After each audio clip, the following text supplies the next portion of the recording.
Salut à toutes, salut à tous, bienvenue dans cet épisode été spécial truc tech qu'on aime. Je suis Guillaume Vendée, podcasteur technophile enthousiaste et je suis ravi de vous accueillir dans cet épisode pour vous parler un peu d'un produit tech que j'aime beaucoup.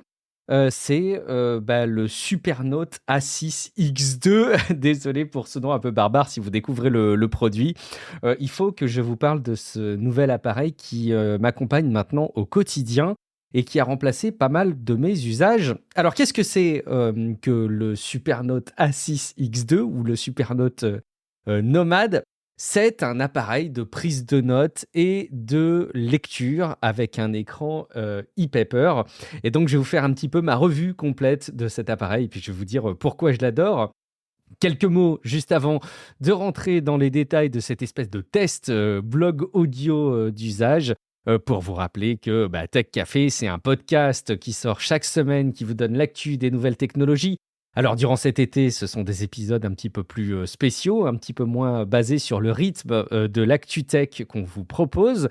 J'ai voulu vous mettre en lumière certains services, certains appareils qu'on aime bien dans la communauté Tech Café et sortir un petit peu de ce qu'on avait l'habitude de relayer, parce que l'actu tech de l'été n'est pas forcément à même de nous occuper pour des épisodes entiers. Voilà, je vous rappelle aussi que Tech Café est évidemment soutenu sur Patreon par ses auditeurs. Pour en savoir plus, rendez-vous sur patreon.com/techcafé. Vous aurez toutes les infos pour savoir comment contribuer financièrement au soutien du podcast.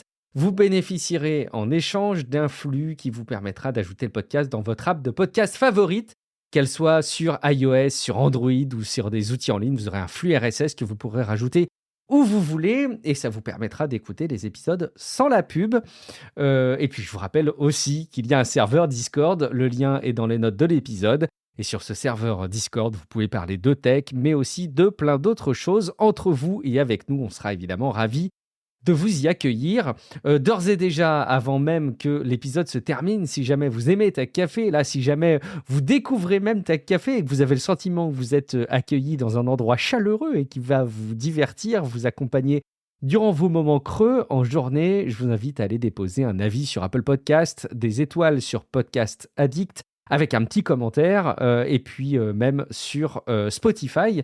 Le but, c'est évidemment de rendre visible le Tech Café pour celles et ceux qui découvriraient le podcast, qui n'auraient pas encore écouté des épisodes et qui verraient qu'il y a énormément de personnes qui écoutent déjà ce podcast et qui l'adorent. Donc, ça convainc encore un petit peu plus les nouveaux auditeurs de s'abonner et d'écouter les épisodes. Je compte sur vous. Allez, sans autre forme de procès, je plonge donc dans le test de ce Supernote. Il faut que je vous touche un mot déjà du constructeur qui est Rata. Ça s'écrit R-A-2-T-A. J'ai pas trouvé beaucoup d'informations sur qui est cette entreprise. J'ai l'impression qu'ils ont des bureaux dans plusieurs endroits dans le monde et qu'ils ont un ancrage en Asie. J'ai cru voir qu'il pouvait s'agir d'une entreprise chinoise, mais en fait non, en creusant un petit peu, j'ai l'impression que c'est plus une entreprise japonaise. J'ai pas fait des investigations très très poussées, c'est une entreprise en tout cas qui a 15 ans maintenant, donc on sent que c'est pas des gens qui sont sortis là avec une espèce d'envie de start-up et ils ont un petit peu de bagage derrière eux, même s'ils ont développé d'autres produits avant le Supernote. Comment le présenter cet appareil? Je pense qu'une des comparaisons les plus faciles, mais les plus limitées, c'est peut-être de vous parler, pour celles et ceux qui connaîtraient l'écosystème Kindle, du Kindle Scribe ou Scribe, qui est un Kindle, donc un appareil de lecture avec un écran e-paper, mais qui permet d'avoir une interface au stylet.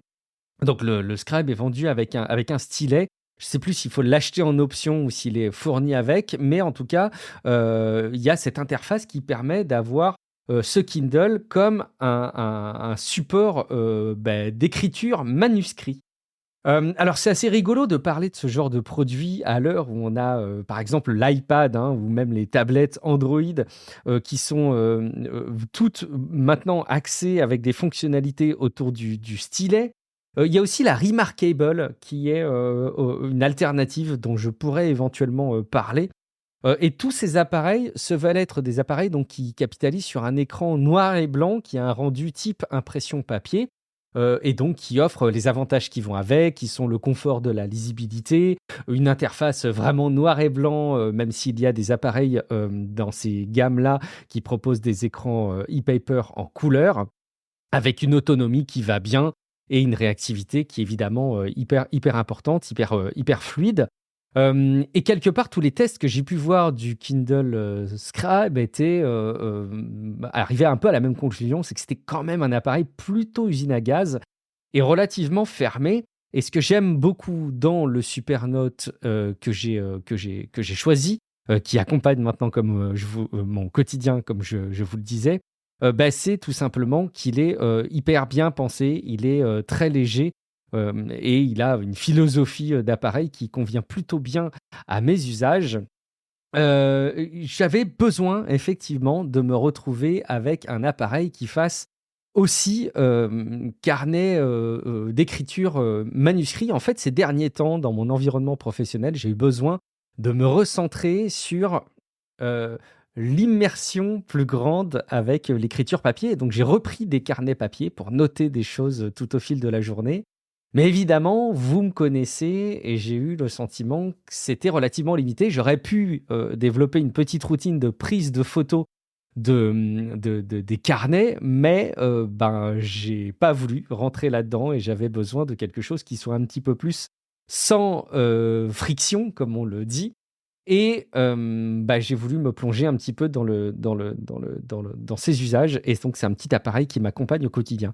Il y en a plusieurs, des appareils de la gamme Supernote, et ils ont des revendeurs européens. Donc, si jamais vous voulez acheter un appareil de type Supernote et que vous êtes en Europe, il va falloir vous rendre sur le site supernote.eu et vous allez avoir différents appareils de différentes tailles. Il n'y en a pas 50. Et l'appareil que j'ai moi, l'A6X2, est une version, comme vous l'avez compris avec le X2, qui est une nouvelle version d'un appareil au format A6 qui existait avant. En réalité, il existe deux tailles d'écran pour le Supernote. Il existe donc le A6 et le A5. Et si je dis pas de bêtises, tiens, je vais vérifier tout de suite, mais il me semble que la taille d'écran n'est pas forcément celle qui correspond à A6 ou A5. Je vais regarder en même temps qu'on en parle. Voilà. Pour le format A6, donc le A6 ou le A6X2 dans sa nouvelle version, la taille d'écran est pas loin de 8 pouces, donc c'est 7,8 pouces, avec une résolution de 300 pixels par pouce. Et il y a la version A5, donc A5X et A5X2 qui devrait arriver demain et qui est là aussi une actualisation qui est un peu plus grande. Mais je voulais vraiment un carnet qui soit compact. En fait, quand je prends moi des carnets papier, ils sont plutôt au format A5, je dirais, hein, des petits A5, que des formats A4. Et j'ai tendance à comparer un petit peu justement, c'est pas très intuitif, mais le A6 de l'appareil Supernote serait à peu près du A5 et le A5 serait à peu près du A4. Voilà, ça c'est dans les grandes lignes des points de repère en termes de taille d'écran que vous pourrez retrouver, mais si vous voulez les détails des tailles d'écran exactes, vous pourrez les retrouver sur les sites beaucoup plus facilement. C'est évidemment des appareils qui sont extrêmement légers, très facilement transportables et qui ont une expérience d'écriture complètement dingue, puisqu'en fait, vous l'ouvrez, vous écrivez, vous refermez, et ça ressemble énormément à ce dont on peut profiter quand on a un carnet papier. Ce sont des appareils extrêmement réparables, plutôt modulaires. On peut les étendre avec des cartes SD.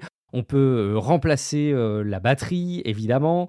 Et les personnes qui ont des Supernote depuis de nombreuses années ont eu l'occasion de les faire évoluer, de les réparer. Et donc, voilà, quand vous achetez ce type de produit, vous savez qu'il va durer. À noter, par contre, je le dis tout de suite, que ce sont des appareils plutôt cher. Moi, le Supernote A6X2, là, la nouvelle version, j'ai mis pas mal de temps avant de sauter le pas parce que le package de l'appareil, plus un stylo, plus la cover, il faut compter plus de 500 €. Voilà, ça c'est vraiment le point négatif, c'est super cher. Moi, j'ai vraiment équilibré les choses par rapport à ce dont j'avais besoin et ce que je voulais remplacer dans mes usages. Je peux vous faire d'ailleurs un petit tableau comparatif entre ce pourquoi je trouve qu'un Supernote remplace bien un carnet papier et pourquoi il justifie son prix. Déjà, il y a la facilité d'écriture, hein, je vous l'ai dit, vous l'ouvrez, vous écrivez et vous le refermez. Et vous n'avez pas de contraintes et de frictions autres. Vous pouvez évidemment aller sélectionner différents carnets numériques. Et donc ça, si vous voulez passer d'un carnet à un autre, ça vous fait des étapes en plus. Mais comparez le fait que vous pourriez avoir plusieurs carnets papier et qu'il faudrait aller chercher le bon carnet papier pour écrire dans le bon carnet. Donc voilà, ça c'est quelque chose qui est remarquable. L'intérêt pour moi, c'était d'acheter un stylo et un carnet et que ça dure virtuellement pour toujours. Alors je sais bien que les appareils numériques n'ont pas une durabilité qui permet de garantir le fait qu'on mourra avec, mais enfin, en tout cas d'une mort naturelle, mais j'ai tendance à penser là qu'on est dans des appareils qui durent assez longtemps et qui sont plutôt maintenus durablement. C'est des appareils qui ont beaucoup d'autonomie. Alors évidemment, rien ne remplacera l'autonomie d'un carnet, quoique, je vois, pour me faire l'avocat du diable, une autonomie dans les carnets papier, dans le fait qu'ils ont une place limitée et que, au bout d'un moment, il faut racheter un autre carnet et parfois, il faut voilà, avoir un nouveau stylo, remplacer le stylo, etc., etc. Bon, OK, je reconnais, l'autonomie, d'un carnet papier ne dépend pas de l'électricité, ne dépend pas d'appareil, donc on peut imaginer que dans des conditions de survie, forcément le carnet papier l'emporte. Mais, je trouve que là, avec le Supernote, on a un appareil qui est un très bon compromis. Il y a la reconnaissance d'écriture, donc ça, c'est super chouette pour dire que simplement votre écriture, c'est pas simplement de l'OCR, mais en tout cas, c'est, une intelligence qui travaille en tâche de fond de l'appareil si vous l'activez, qui peut reconnaître votre écriture, donc ça c'est plutôt pas mal. Il y a une synchronisation avec le cloud qui est possible, et donc si jamais vous perdez votre appareil, vous pourrez retrouver vos données sur le cloud, et je me dis que ça c'est un sacré argument par rapport au carnet papier. Si jamais vous paumez votre carnet papier, vous paumez toutes vos notes. Alors là encore, il y a des petits palliatifs, hein. Vous pouvez imaginer d'avoir une petite routine où chaque soir, vous utilisez votre smartphone pour prendre en photo vos pages manuscrites au carnet papier. Et là, vous aurez la possibilité de les garder pour toujours, si jamais vous synchronisez vos notes sur un cloud, par exemple sur Apple Notes avec iCloud. Et là, vous pourrez aussi bénéficier de reconnaissance d'écriture. Donc, ça peut être un palliatif plutôt sympa. Il y a une confidentialité qui est offerte grâce au carnet numérique qui est plus importante pour moi que sur un carnet papier parce que vous pouvez protéger l'accès à votre carnet numérique avec un mot de passe. Rien n'est inviolable, on peut pirater des appareils numériques. Mais enfin, je me dis que par rapport à un carnet papier, ça offre une confidentialité qui est quand même plutôt satisfaisante. Il y a des fonctions qui sont évolutives. Alors, oui, encore une fois, si je me fais le comparatif avec le carnet papier, vous pouvez faire évoluer vos usages très librement et très naturellement sur un carnet papier. Mais il y a des fonctions qui sont quand même plutôt cool sur ces appareils et je vais vous en parler juste après. Il n'y a pas de rétroéclairage sur le Supernote. Point négatif pour moi, je le redonnerai dans les conclusions, même si, là aussi, un carnet papier, vous n'avez pas non plus de rétroéclairage. Dans les deux cas, vous avez des appareils plutôt légers, plutôt compacts, plutôt accessibles. Il y a des petits avantages, des petits inconvénients entre les deux. Je trouve que le match est complètement un résultat match nul entre les deux sur ce critère-là. Vous avez une liberté de mise en page qui est totale, là aussi, comme sur le carnet papier. C'est vraiment, pour moi, une petite synthèse que je voulais vous restituer de comparatif entre le carnet papier et le Supernote, qui vous donne un petit peu le positionnement entre les deux. Moi, j'ai voulu évidemment bénéficier des avantages de la technologie, et donc je retiens désormais le Supernote dans mes usages au quotidien. Je voudrais aborder avec vous tout ce qui relève de la sensation d'écriture parce que je pense que c'est central dans l'usage de cet appareil et de toutes les personnes auprès de qui j'ai pu faire tester l'appareil et par mon sentiment, je vous avoue que vraiment la sensation d'écriture est incroyable. Au début, on a une petite sensation de glisser et même parfois de frottement qui peut être relativement déroutant. En 5 minutes, ça passe et la sensation d'écran est incroyable. En fait, ils ont une technologie d'écran, qui, se base sur une forme de régénération et votre, mine en céramique sur le stylo, qui lui n'a pas besoin d'être, rechargé, tend à abîmer, avec des gros guillemets, la surface en verre de l'appareil, qui a une sensation un petit peu, plastique, un peu molle, et ça se répare instantanément.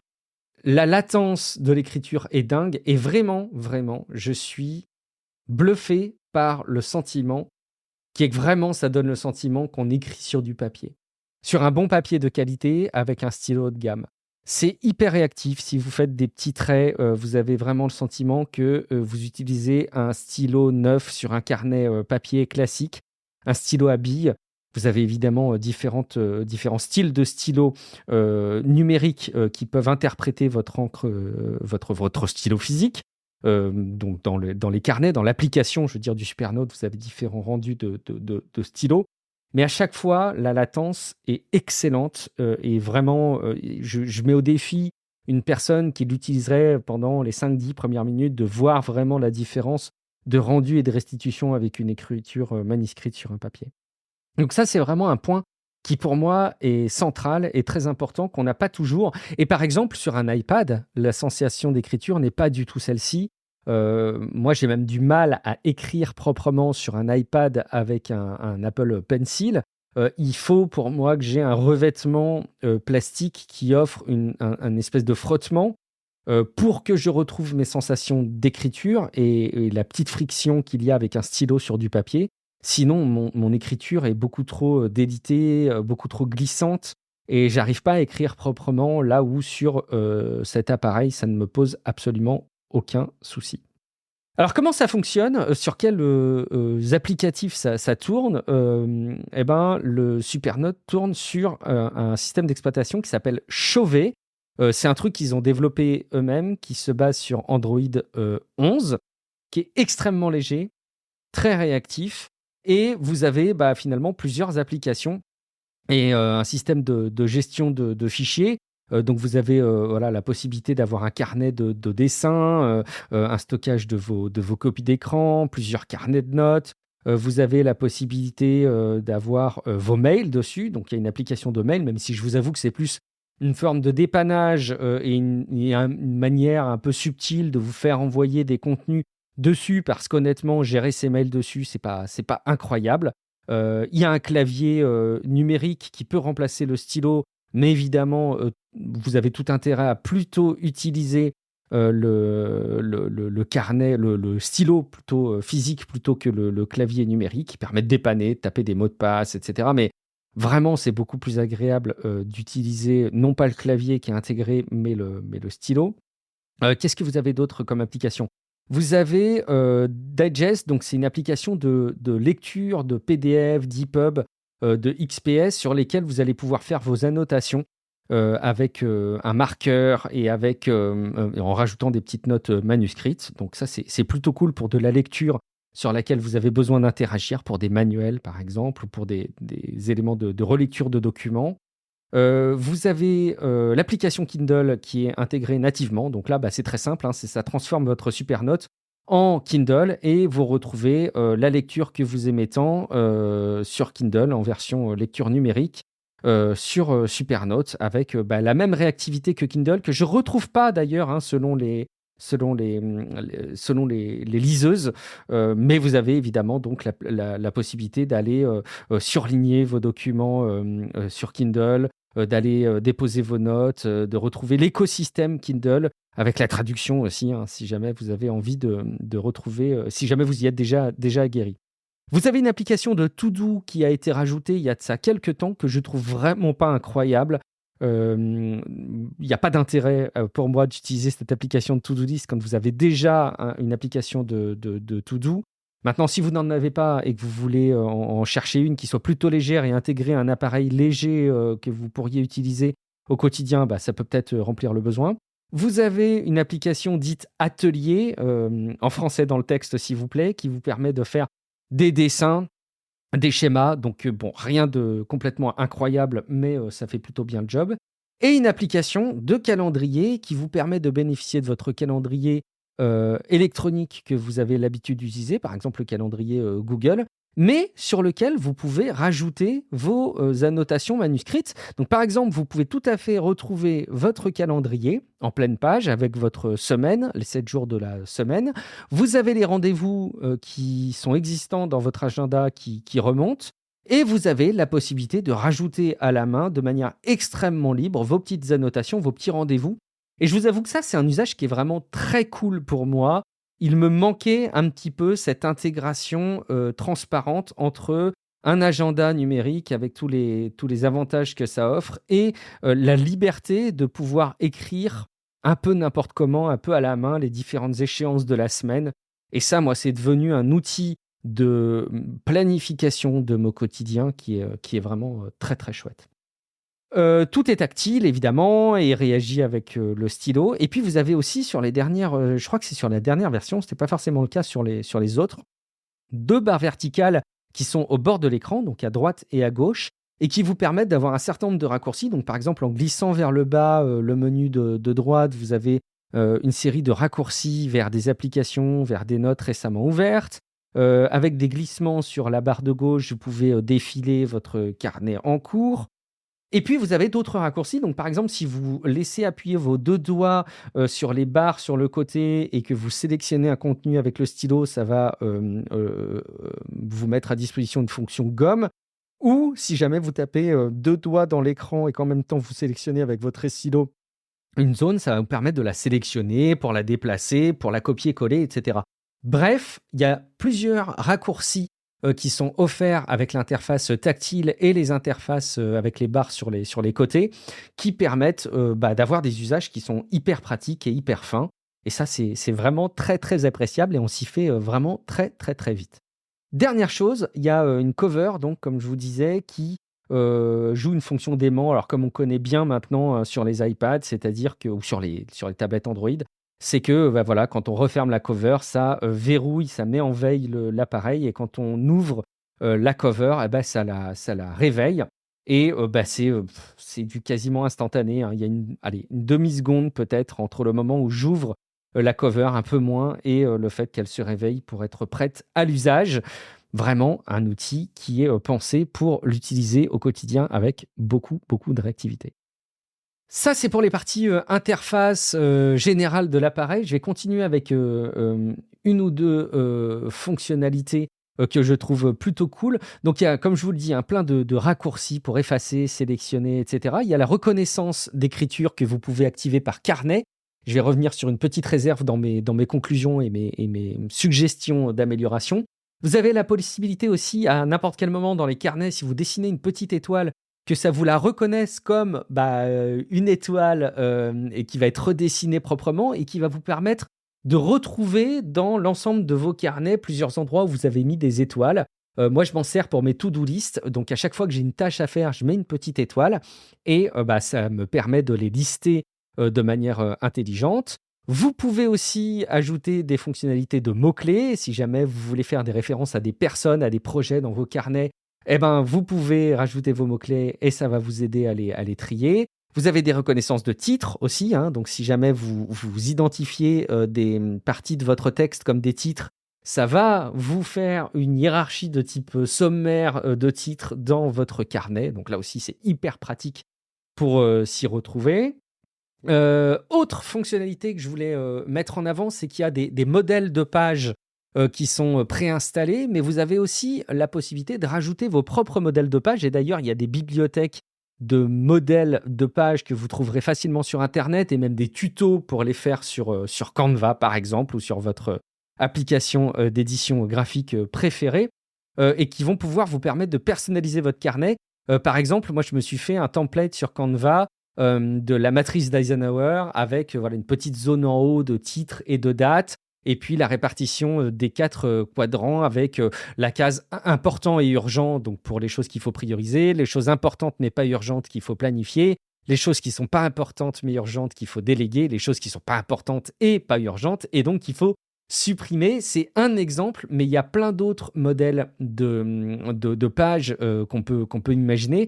Et je suis en train de réfléchir à transformer mon Supernote en potentiel bullet journal. J'ai jamais été très convaincu, moi, de mon côté, dans mes usages de la pratique du bullet journal, dont on a parlé dans Relife, un autre podcast que je vous invite à découvrir si vous ne le connaissez pas. Et puis, il y a plein de ressources en ligne qui vous expliqueront en quoi un bullet journal est intéressant, mais c'était beaucoup trop basé pour moi sur un carnet physique, papier et stylo, pour que ça me satisfasse. Et là, maintenant que j'ai un Supernote, j'envisage de me replonger dans la pratique parce que je pense que ça pourrait très, très bien marcher pour moi. Euh, Deux choses que je voudrais souligner, c'est qu'il y a une évolutivité dans les fonctionnalités qui est hyper importante de la part des développeurs, puisqu'ils ont une feuille de route assez transparente qu'ils mettent à jour, et vous pouvez vous-même suggérer des évolutions de fonctionnalités.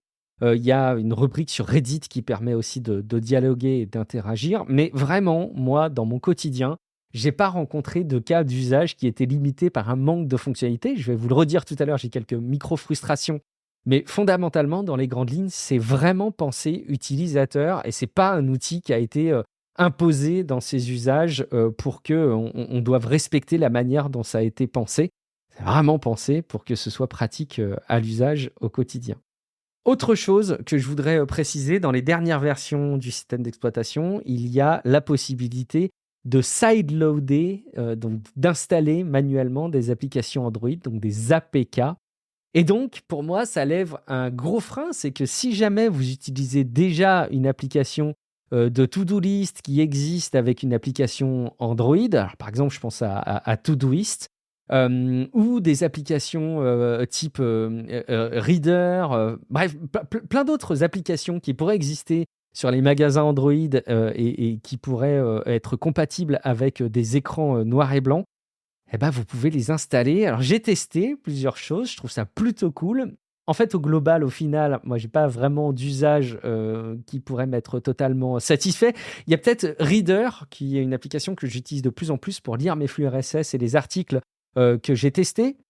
Alors, qui est beaucoup trop basé pour moi sur un écran couleur pour qu'il soit pleinement réactif en noir et blanc, mais c'est possible. Et donc, si on veut dépanner une veille sur Supernote avec cette application, c'est possible. On peut tout à fait imaginer des applications de lecture de flux RSS, des applications de lecture de news, etc., etc., etc. Qualité de l'affichage, il faut que je m'attarde un petit peu dessus parce que donc c'est une résolution de 300 pixels par pouce, comme je vous l'ai dit tout à l'heure dans mes premières descriptions. Le confort visuel est pour moi parfait, j'ai aucune frustration. Il manquerait dans un monde parfait un rétroéclairage ou un éclairage depuis les côtés qui permettent de l'utiliser dans le noir, mais en fait, comme les Kindle, l'usage premier de l'éclairage n'est pas tant de l'utiliser dans le noir complet, mais dans des conditions de très faible luminosité. Ça ne me gêne pas du tout, hein. Encore une fois, au quotidien, il n'y a pas de reflet dessus, l'écran est plutôt mat, et j'ai pas vraiment de cas fréquents d'utilisation de Supernote qui nécessitent d'être comblé avec un éclairage autre que l'éclairage ambiant, que ce soit par un éclairage de lumière naturelle ou de lumière artificielle. Mais voilà, je voulais le préciser pour être très clair là-dessus. L'autonomie est dingue. C'est tout l'intérêt des écrans e-paper, c'est que ça peut durer plusieurs semaines, plusieurs jours si vous en faites un usage très intensif avec une charge plutôt très rapide avec USB-C. J'ai pas de problème d'autonomie, j'ai pas de problème de recharge du Supernote. Je suis vraiment hyper satisfait à ce niveau-là. La connectivité, pour vous en donner quelques mots et puis pour rassembler un petit peu quelques nouveaux éléments de fonctionnalité que je voulais vous partager. Donc bon, vous avez le Wi-Fi et le Bluetooth dessus, donc si jamais vous voulez brancher des claviers Bluetooth, des souris Bluetooth, que sais-je, enfin surtout clavier en l'occurrence, parce que je suis pas sûr que ce soit compatible avec les souris. Mais ça marche bien, donc vous avez la possibilité de le connecter au Wi-Fi.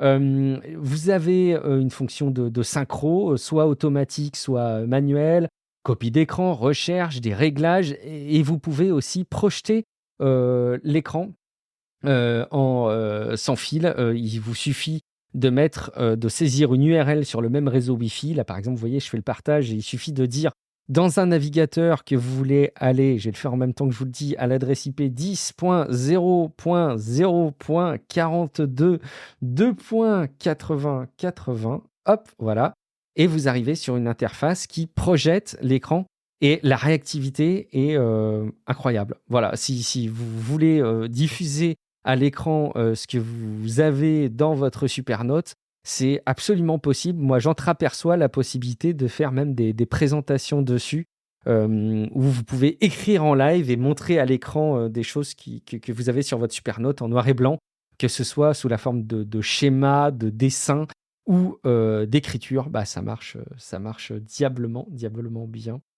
Voilà, dans les autres fonctionnalités, oui, là où je voulais aussi revenir, c'est que vous avez l'orientation de l'écran qui est possible. Donc, si jamais vous voulez l'utiliser en mode paysage, vous pouvez déverrouiller l'orientation portrait et donc utiliser des orientations d'écran paysage ou portrait selon votre préférence.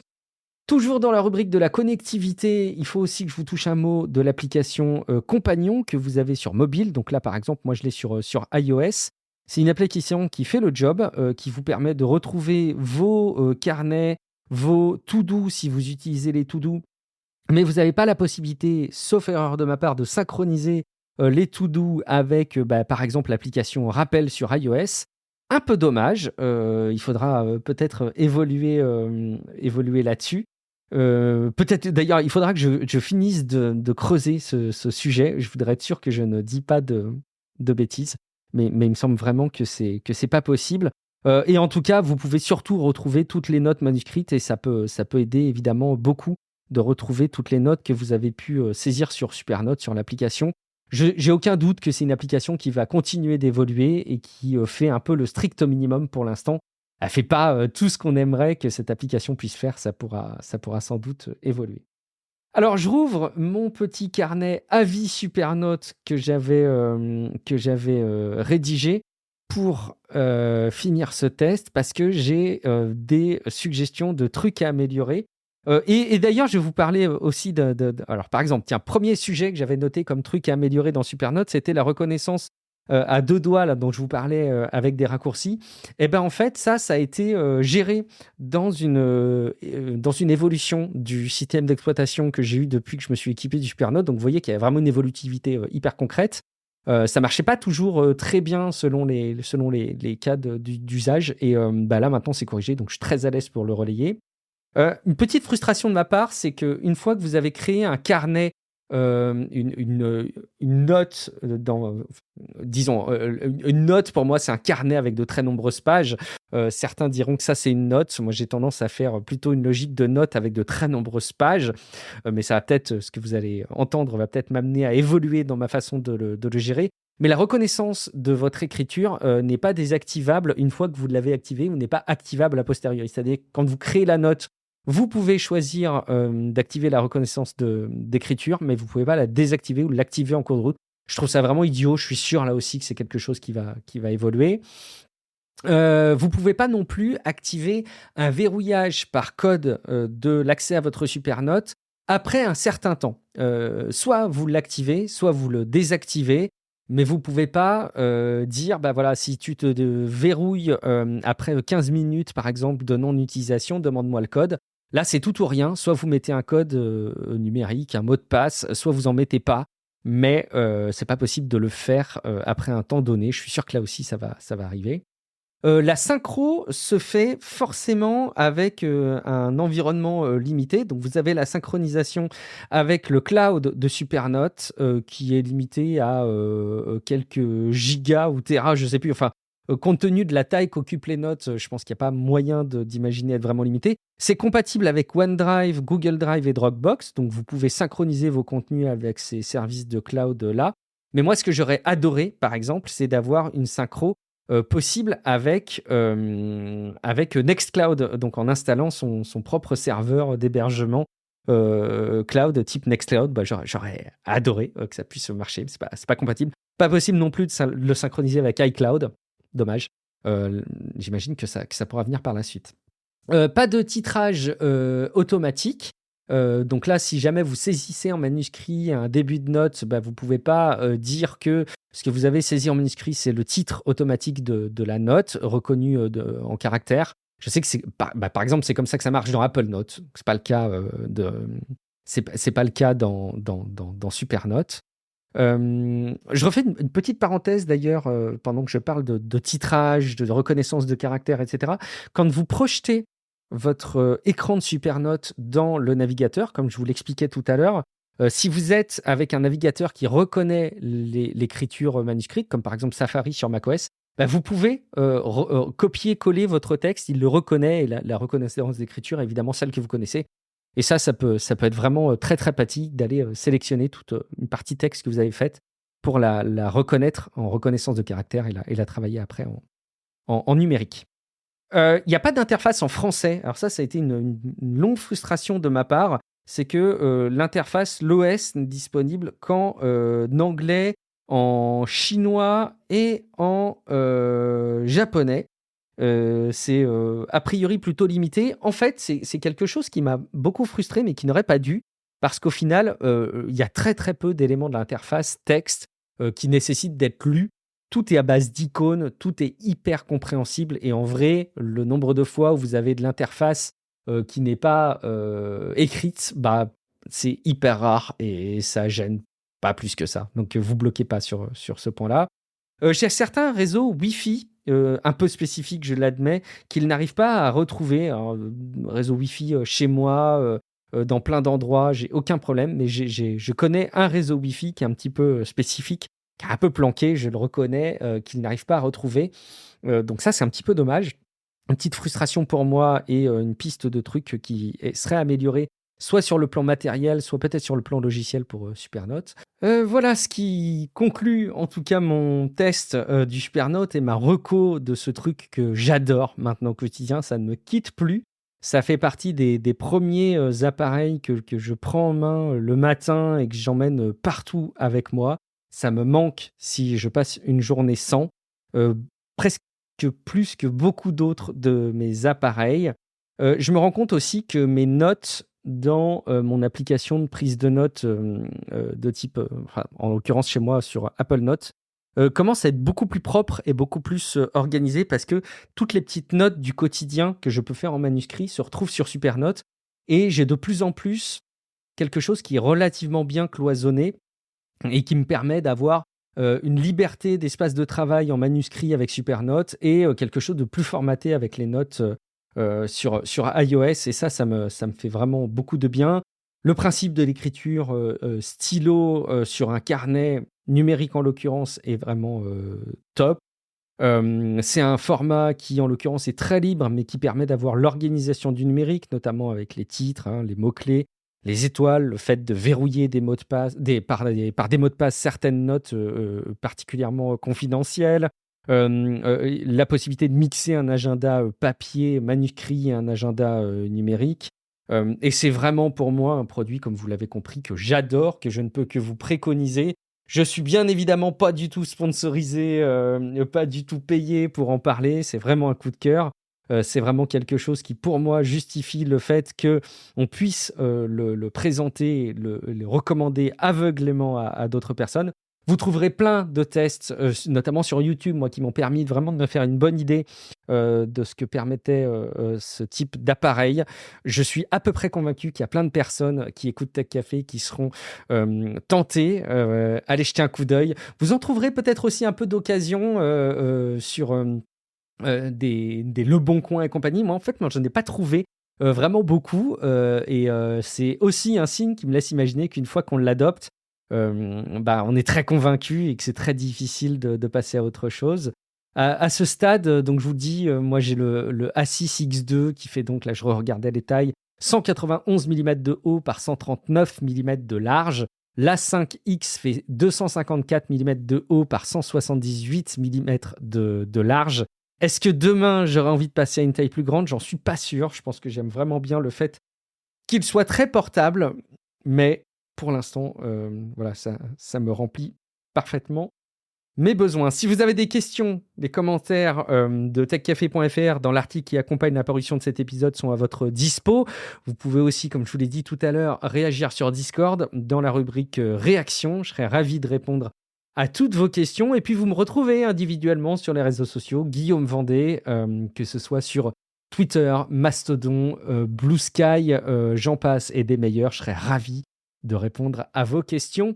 Merci beaucoup pour votre fidélité. Si jamais cet épisode de Tech Café en général vous plaît, vous divertit, je vous invite, comme je vous l'ai dit en intro, à déposer des avis sur Apple Podcast, Podcast Addict et des étoiles sur Spotify, mais également d'envisager un soutien pour m'encourager sur patreon.com/techcafé. Faites-le pendant que vous écoutez la fin de cet épisode et ce générique, parce que je pense que c'est aussi avec le podcast qu'on arrive à avoir des découvertes de produits, des épanouissements, de l'info et que ça occupe bien votre quotidien. Et c'est évidemment uniquement possible grâce à votre soutien. Merci beaucoup pour votre fidélité si vous écoutez Tech Café depuis un moment. Moi, je vous laisse entre les mains expertes des épisodes spéciaux de cet été qui sont soit programmés, soit qui ne manqueront pas d'arriver. Et puis, dans tous les cas, on se retrouve dans quelques jours ou dans quelques semaines pour un prochain épisode de podcast. Ciao à toutes et à tous.